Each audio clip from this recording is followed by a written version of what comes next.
जैसा कि हमने लास्ट एपिसोड में देखा कि टैंक सैंग ने एलिफेंट ट्राइब के चीफ को मार डाला था, जिससे कि वुहान एम्पायर की डिफेंस सील टूट गई थी। इसके बाद विंड स्वॉर्ड ट्राइब का चीफ टैंक सैंग पर हमला कर देता है और टैंक सैंग उससे बचने की कोशिश करता है, जिसके बाद विंड स्वॉर्ड ट्राइब का चीफ और उसके सभी डिसाइबल अपनी अपनी तलवार टैंक सैंग पर हमला कर देते हैं, लेकिन टैंक सैंग अपनी रेज्यूर राइट आर्म की सोल बोन का इस्तेमाल करता है और वहां पर आर्मी का सोल अवतार बन जाता है। पीछे से रिंगरोंग वीजियाओ का बूस्ट का इस्तेमाल करके टैंक सैंग की पावर को बूस्ट कर रही होती है और थंडर ट्राइब की स्वॉर्ड्स वहां से गायब होने लगती है। ये देखकर उनका चीफ अपनी सोल अवतार को बाहर निकालता है, लेकिन जियान अपनी ट्राइडेंट की पावर का भी यूज करता है, जिसे कि चीफ रोक नहीं पाता और वो घायल होकर नीचे गिर जाता है और बेहोश हो जाता है। और वहां पर पॉइजन मास्टर और बाकी के स्ट्रक डेविल्स भी आते हैं। टैंक सैंग उन सब से कहता है कि ये अच्छा मौका है,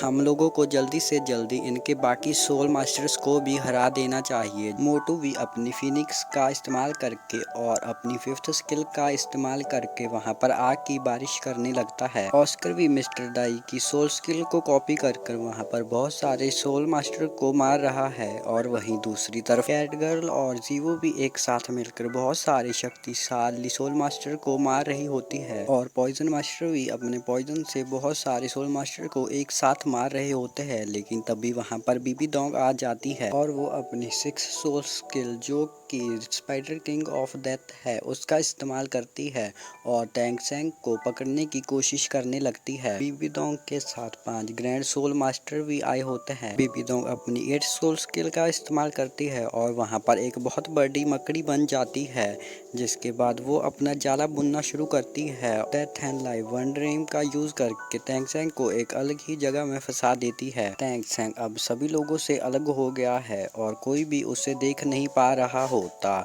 और सभी लोग उसे बचाने की कोशिश कर रहे होते हैं, लेकिन जो 5 सोल मास्टर बीबी डोंग के साथ आए होते हैं वो सभी लोग उन सब को रोकने की कोशिश करने लगते हैं और उन सब के बीच में फाइट शुरू हो जाती है। पॉइजन मास्टर के सामने उनका एक ओल्ड दुश्मन खड़ा है जो कि बहुत ही ज्यादा पावरफुल सोल मास्टर है और वहीं दूसरी तरफ दूर खड़ा मार्शल युद्ध के हालात देखकर काफी खुश हो रहा होता है, क्योंकि टैंक सैंग ने ना ही सिर्फ एलिफेंट ट्राइब के चीफ को हरा दिया है, उसी के साथ उसने विंड स्वॉर्ड के चीफ को भी घायल कर दिया है। लेकिन टैंक सैंग अकेला ही बीबी डोंग से फाइट कर रहा है, जिस पर ग्रैंड मास्टर कहते हैं कि बीबी डोंग जानते हैं कि अगर वो टैंक सैंग को मार डालेगी तो वो हमारी सेना को बड़ी आसानी से हरा सकती है, इसलिए वो टैंक सैंग को मारने की हर संभव कोशिश करेगी। मार्शल कहता है कि फिर तो हमें टैंक सैंग को बचाने के लिए अपने ट्रूप्स वहां पर भेजने चाहिए, जिस पर ग्रैंड मास्टर उसे रोक देता है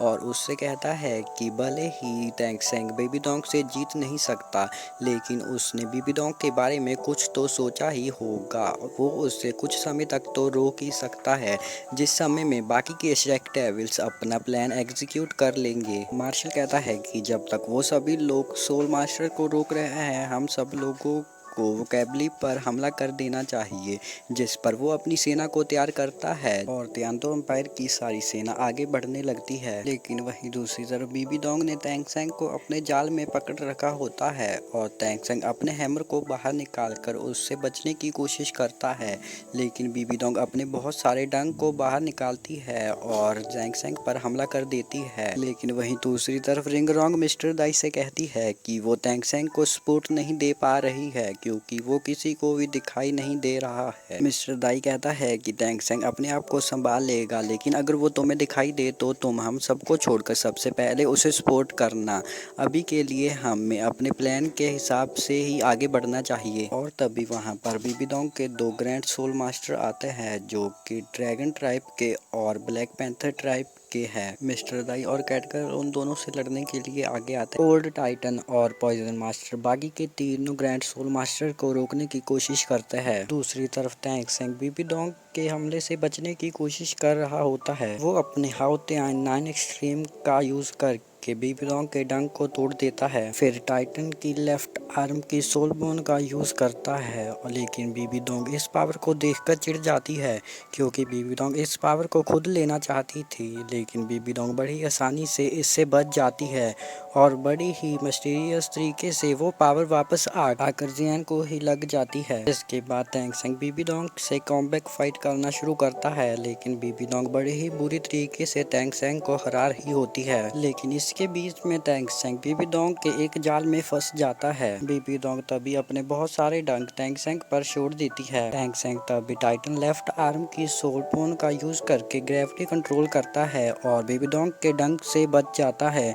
लेकिन वो खुद भी थोड़ा सा घायल हो चुका था। जियान अब बेबी डॉग की बनाई हुई इस शील्ड को तोड़ने की कोशिश करता है, जिस पर टैंग सेंग अपनी 9th सोल स्किल का यूज करता है जिसका नाम स्पिरिट ऑफ ड्रैगन है। और तभी वहां पर आर्मिंग का स्पिरिट अवतार आ जाता है और वो शील्ड को तोड़ने में कामयाब हो जाता है, जिसके साथ टैंग सेंग अभी इसी दुनिया में वापस आ जाता है।